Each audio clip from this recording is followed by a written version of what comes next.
Mark Twain అని ఒక American English writer ఉన్నాడండి. ఎన్నో పుస్తకాలు రాశాడు.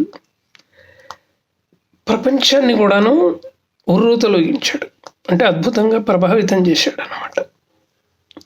ఆయన భావజాలం కూడాను చాలా విచిత్రంగా ఉంటుంది. ఒకంత ఆశ్చర్యాన్ని కూడాను గొలుపుతుంది అన్నమాట.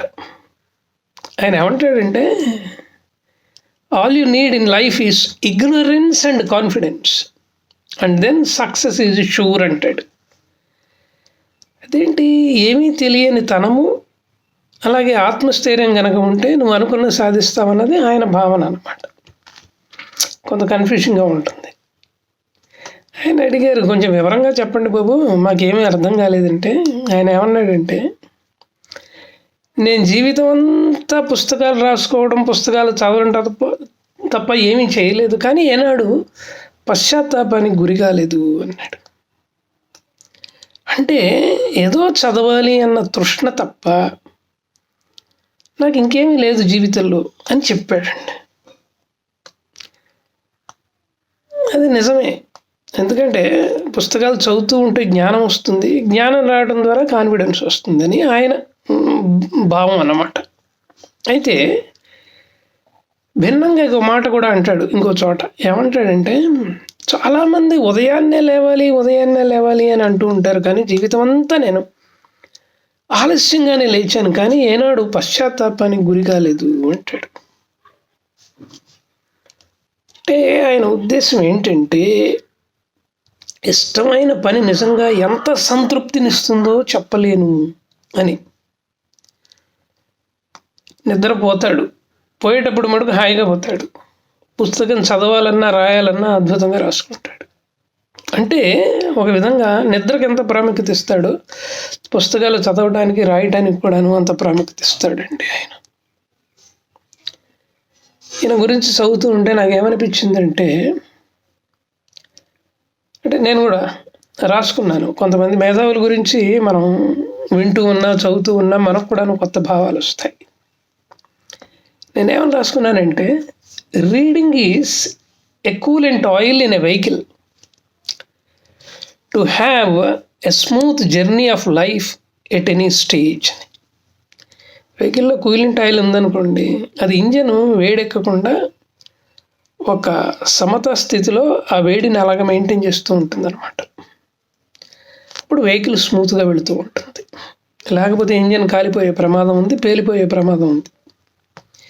ఈయన రీడింగ్ని ఏమంటాడంటే, నువ్వు చదువుకుంటూ పో, కాన్ఫిడెన్స్ ఆటోమేటిక్గా వస్తుంది, అప్పుడు నువ్వు అనుకున్నది సాధిస్తావు అని చెప్తాడు.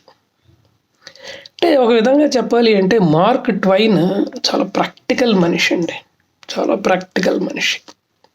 కాబట్టి నేను చెప్పేది ఏంటంటే, వయస్సుతో సంబంధం లేకుండా మేధావుల యొక్క బయోగ్రఫీసు, ఆటోబయోగ్రఫీసు చదవండి. అలాగే వేరే పుస్తకాలు కూడా చదువుతూ ఉండండి. చదువుతూ ఉన్నందువల్ల ఏమవుతుందంటే ఒక ప్రేరణ వస్తుంది, మనలో ఒక ప్రేరణ వస్తుంది అనమాట. ఆ ప్రేరణ మనలో ఒక విధమైన ఆత్మస్థైర్యాన్ని నింపుతుంది. ఆత్మస్థైర్యం ఉంటే చాలండి, మనం ఏ పనైనా చేసేస్తాం, అది ఏ రంగమైనా కావచ్చు. కాబట్టి ఎందుకో మార్క్ ట్వైన్ గురించి చదువుతూ ఉంటే ఎందుకు వీడియో చేయకూడదు, చిన్న వీడియో అయినా చేస్తే ఆయనకి మంచి గౌరవం ఇచ్చినట్టు అవుతుంది కదా అన్న ఉద్దేశంతో నేను ఈ వీడియో చేస్తున్నానండి. మీరు ఇంటర్నెట్లోకి వెళ్ళి మార్క్ ట్వైన్ కోట్స్ అని కూడా కొట్టండి. ఆయన భారతదేశం గురించి కూడాను అద్భుతమైన మాటలు చెప్తాడు అనమాట. కాబట్టి పుస్తకాలు చదవటము, అలాగే ఇంటర్నెట్లోకి వెళ్ళి మేధావుల యొక్క కొటేషన్స్ చూడటం కూడాను మనం చేస్తూ ఉండాలి. చేస్తూ ఉంటే చెడు ఆలోచనలు రావండి, కాలయాపన కూడా జరగదు. మనకు ఏదైనా లక్ష్యం ఉందనుకోండి, అది బలపడుతూ ఉంటుంది. కానీ ఇంకొక విచిత్రమైన విషయం చెప్తానండి. సంకల్పంతో ఏదైనా మంచి లక్ష్యాన్ని పెట్టుకున్నారనుకోండి, దానికి జోడింపుగా మీరు ఎలాగ పుస్తకాలు చదవటం మొదలుపెట్టారనుకోండి, అంటే స్వార్థం లేని సంకల్పంతో చేసే పనికి తప్పకుండా ఈ బుక్ రీడింగ్ అనే హ్యాబిట్ మీకు చక్కగా కనెక్ట్ అవుతుందండి. కనెక్ట్ అయ్యి అనుకున్న సాధిస్తారన్నమాట. ఇదండి వీడియోల సంగతి. విన్నందుకు కృతజ్ఞతలు. నా ఛానల్కి సబ్స్క్రైబ్ చేయండి, అలాగే వీలైనంత ఎక్కువ మందికి షేర్ చేయండి. కామెంట్ బాక్స్లో అద్భుతమైన మెసేజ్ పెట్టండి. అలాగే అక్కడ బెల్ ఐకాన్ ఉంటుంది, దాన్ని నొక్కండి. కిరణ్ గారు పుస్తకాలు చదువుతూ ఉంటాను, కానీ అదే పనిగా తీరిక టైంలో కాలయాపన చేయకుండా ఇక నుంచి నేను పుస్తకాలు చదువుతాను అని కనుక మీరు అనుకున్నట్లయితే, అంటే ఈ నా వీడియో కనుక నచ్చినట్లయితే నాతో మీరు తప్పకుండా మాట్లాడవచ్చు. నేను ఎవరో తెలియకపోయినా పర్వాలేదు. నా ఫోన్ నెంబర్ 9491063089. నమస్కారం.